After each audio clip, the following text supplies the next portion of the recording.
สูงถึงเส้นขอบฟ้าหรือที่ลึกแดนมรณะทรงเห็นค่าไม่ว่าที่ใดบนกางเขนพระเยซูได้ทำทรงรักษา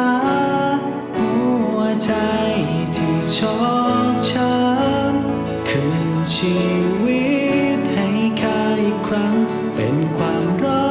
ดและเป็นความหวังชีวิตข้ารับการ